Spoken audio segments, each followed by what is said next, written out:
Point लेकर हाजिर हूं मैं राजीव। गुजरात मॉडल का प्रचार करते हुए आपको याद होगा कि नरेंद्र मोदी ने इस देश के प्रधानमंत्री की कुर्सी संभाली थी। गुजरात मॉडल यानी विकास की सुनहरी तस्वीर।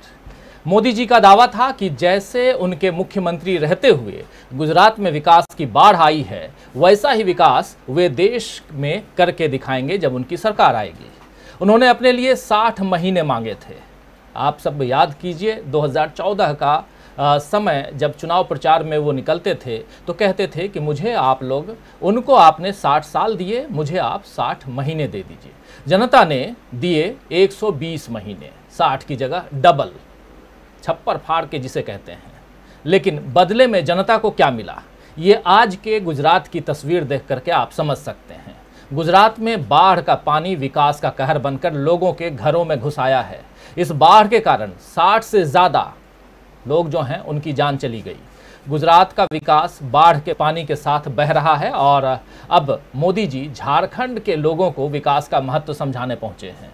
आज मोदी जी इस आदिवासी बहुल प्रदेश में 16,800 करोड़ रुपए के विकास कार्यों का उद्घाटन और शिलान्यास किया। उन्होंने देवघर के बाबा वैद्यनाथ मंदिर में पूजा की और उसके बाद 12 किलोमीटर लंबा रोड शो भी किया। इस दौरान मोदी जी ने एक सुविचार देश को दिया कि शॉर्टकट की राजनीति से देश में शॉर्ट सर्किट हो जाता है। आइए जरा सुन लेते हैं ये सुविचार कैसे, क्योंकि एक तुकबंदी की आदत है। प्रधानमंत्री नरेंद्र मोदी नए नए शब्द लाते हैं, तुकबंदी करते हैं। जरा सुनते हैं क्या कुछ कह रहे हैं प्रधानमंत्री नरेंद्र मोदी शॉर्टकट को लेकर। आज मैं आप सभी को एक बात से भी सतर्क करना चाहता हूं। आज हमारे देश के सामने एक और ऐसी चुनौती आ खड़ी हुई है जिसे हर देशवासी को जानना और समझना है। ये चुनौती है शॉर्टकट की राजनीति की। बहुत आसान होता है लोग लुभावन वायदे करके शॉर्टकट अपनाकर लोगों से वोट बटोर लेना। शॉर्टकट अपनाने वालों को ना मेहनत करनी पड़ती है और ना ही उन्हें दूरगामी परिणामों के बारे में सोचना पड़ता है। लेकिन ये बहुत बड़ी सच्चाई है कि जिस देश की राजनीति शॉर्टकट पर आधारित हो जाती है, उसका एक ना एक दिन शॉर्ट सर्किट भी हो ही जाता है। शॉर्टकट की राजनीति देश को तबाह कर देती है। भारत में हमें ऐसी शॉर्टकट अपनाने वाली राजनीति से दूर रहना है। अगर हमें आजादी के 100 वर्ष पर भारत को नई ऊंचाई पर ले जाना है तो उसके लिए परिश्रम की पराकाष्ठा करनी है। और परिश्रम का कोई शॉर्टकट नहीं होता भाइयों बहनों। आजादी के बाद देश में जो राजनीतिक दल हावी रहे, उन्होंने बहुत से शॉर्टकट अपनाए थे। इसका नतीजा ये हुआ कि भारत के साथ आजाद हुए देश भारत से बहुत आगे निकल गए, हम वहीं के वहीं रह गए।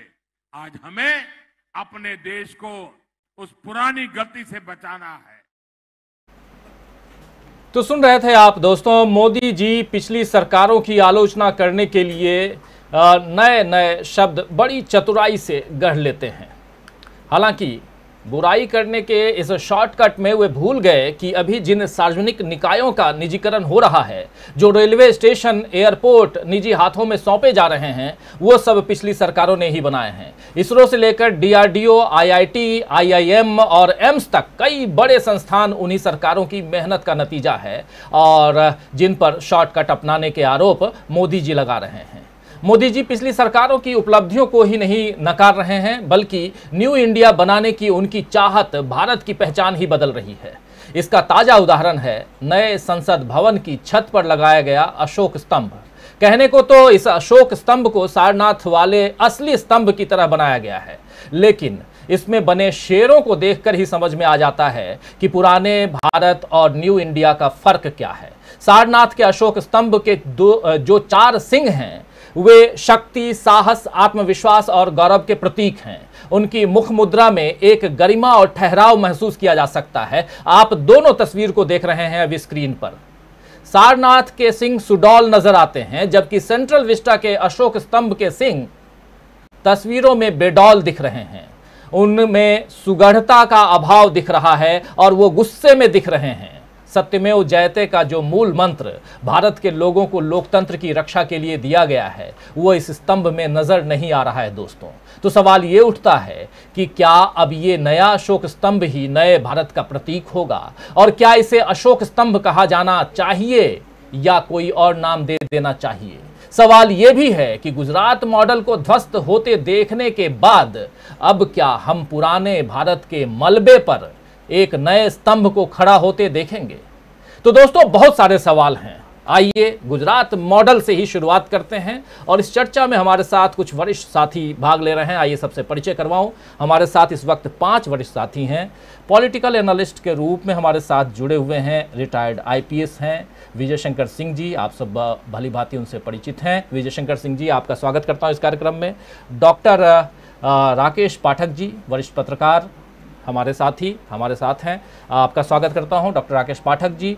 धनंजय कुमार जी सीधे जुड़े हुए हैं पटना से। धनंजय जी, आपका स्वागत है।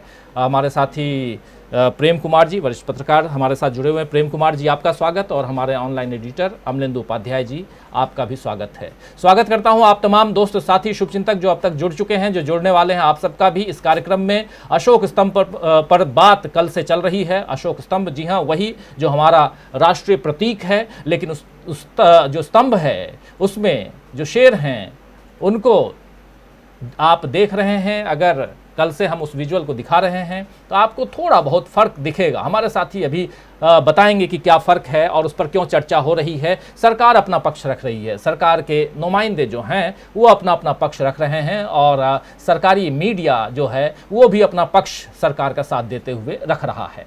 लेकिन यहाँ जो ओरिजिनली सारनाथ में है, अगर आखिर सारनाथ के अशोक स्तंभ और हमारे इस अशोक स्तंभ में क्यों फर्क है, और इस चर्चा में हम क्यों गुजरात मॉडल को अशोक स्तंभ पर क्यों लेके आए हैं, ये भी समझने की कोशिश करेंगे। लेकिन गुजरात में जो बाढ़ आनी थी, गुजरात मॉडल की बाढ़ जो देश में आनी चाहिए थी, वो बाढ़ अब गुजरात में उल्टी पड़ गई है और 60 से ज़्यादा लोगों की जान चली गई है। ये दुख की बात है, खुशी की बात नहीं है। लेकिन दूसरी तरफ प्रधानमंत्री नरेंद्र मोदी को आप लोगों ने सुना, शॉर्टकट की बात कर रहे हैं। लेकिन वहीं पर चूंकि प्रधानमंत्री नरेंद्र मोदी विकास के एक मॉडल को देश के नाम देवघर, जो झारखंड में है और देवभूमि कहलाता है, बैद्यनाथ बाबा बैद्यनाथ धाम के रूप में जाना जाता है, उस देवघर को समर्पित कर रहे थे एयरपोर्ट, देवघर एयरपोर्ट, और कह रहे थे कि हमने कहा था कि हवाई चप्पल वाले भी हवाई जहाज की यात्रा करेंगे, और अब वो वक्त आ गया है। तो ये हवाई चप्पल वाले कितनी यात्रा कर रहे हैं, हवाई